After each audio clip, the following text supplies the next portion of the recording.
Hard work builds character. Hard work leads to success. If you work hard enough, you can achieve anything.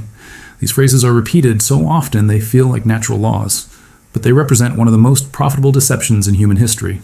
The hardest working people are often the poorest people, and the wealthiest people rarely work the hardest.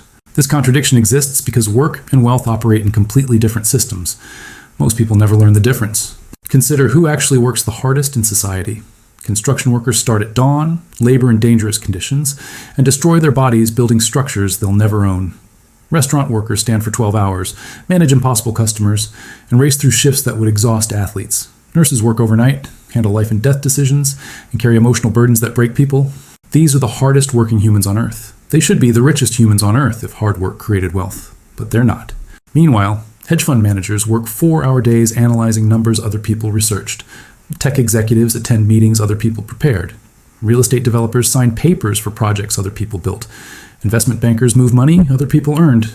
Who works harder? The answer is obvious. Who gets richer? The answer reveals the lie. Hard work doesn't create wealth. Ownership creates wealth. Position creates wealth. Systems create wealth. Control creates wealth. But you're never taught this distinction because the people who benefit from your hard work need you to believe effort equals reward. If you understood that wealth comes from ownership, you'd stop working for others and start building systems for yourself. The hard work myth serves a function. It creates willing workers who believe their poverty is a personal failing rather than a structural inevitability. Think about the language we use. Successful people are called hardworking. Unsuccessful people are called lazy. Rich people earned their wealth. Poor people deserve their poverty. These aren't observations. They're justifications for an unfair system. But the system reveals its own contradictions when you examine it closely. Every company has a hardest working employee and a richest employee. These are never the same person. The hardest working employee is usually middle management or frontline staff. Long hours, high stress, constant pressure. The richest employee is usually the owner or major shareholder. They might work hard, but their wealth doesn't come from their effort. It comes from other people's effort. A restaurant owner might work 60 hours a week, but a restaurant with 50 employees generates 50 times more labor hours than the owner contributes. The owner's wealth comes from capturing value from those 50 employees, not from their personal 60 hours. This is how all wealth actually works. Individual effort is limited by time and energy, but systematic effort can scale infinitely. One person can only work so many hours, but one person can own systems that capture thousands of work hours from others. Rich people understand this. They work hard at building systems that generate money without their direct involvement. Poor people work hard at jobs that require their constant presence. Same effort, completely different outcomes. The wealthy work hard at acquiring assets. The poor work hard at earning wages. Assets generate income while you sleep. Wages require you to trade time for money, hour by hour, until you're too old or too sick to continue.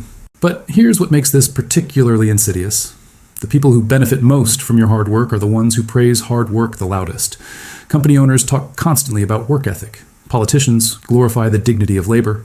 Motivational speakers sell dreams about working the competition. They need you to believe in hard work because your hard work makes them rich. Consider the numbers. American productivity has increased by 70% since 1970. Workers produce far more value per hour than their parents did. But wages have barely moved. Where did that extra value go? It went to owners, investors, and executives. The people who worked the hardest got almost none of the benefit from working harder. This isn't an accident. This is the system functioning exactly as designed. The hard work myth also creates psychological compliance. If you believe success comes from effort, then failure must come from laziness. Poor people blame themselves instead of examining the structural barriers that keep them poor. Rich people credit themselves instead of acknowledging the systemic advantages that made their wealth possible. Everyone participates in maintaining the lie because the lie protects everyone's ego. But examining how wealth actually flows reveals uncomfortable truths. Wealth doesn't flow to the hardest workers. It flows to the people who control the most economic territory. Landowners, business owners, intellectual property owners, financial asset owners. Working harder within someone else's system just makes that system more profitable for the owner. This is why the hardest working countries are often the poorest countries, nations full of people laboring in factories, mines, and farms that export value to wealthier nations. The work happens in one place. The wealth accumulates in another place. The same pattern occurs within countries. Rural areas work hardest. Urban areas capture the wealth. Blue-collar workers work hardest. White-collar workers capture the wealth. Employees work hardest. Owners capture the wealth. Hard work is necessary, but not sufficient for wealth. You need hard work plus ownership, or hard work plus position, or hard work plus systems. Hard work alone is just labor that benefits someone else. The people who get rich understand this instinctively. They focus on acquiring control rather than increasing effort. They work hard at building businesses that generate passive income. They work hard at accumulating assets that appreciate while they sleep. They work hard at creating systems that produce value without their constant involvement. Meanwhile, ordinary people are taught to work hard at jobs that require their constant presence and produce wealth for others. Both groups work hard. Only one group gets wealthy. The difference isn't effort. The difference is understanding how wealth actually works. Wealth comes from controlling resources, not from contributing labor, from owning systems, not from operating within systems, from capturing value, not from creating value. This knowledge is deliberately obscured because widespread understanding would threaten existing arrangements. If everyone knew that ownership matters more than effort, everyone would focus on acquiring ownership instead of perfecting their labor. The system depends on most people believing that hard work leads to wealth, while a small number of people understand that ownership leads to wealth. This knowledge asymmetry maintains the hierarchy. The hardest working people remain poor, not because they lack character or intelligence, but because they're playing a game where hard work doesn't win. They're optimizing for the wrong variable in a system designed to reward different behaviors. Understanding this doesn't diminish the value of hard work.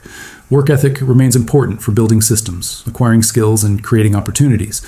But hard work without ownership is just productive poverty. The biggest lie ever told isn't that hard work is worthless. The biggest lie ever told is that hard work alone is enough.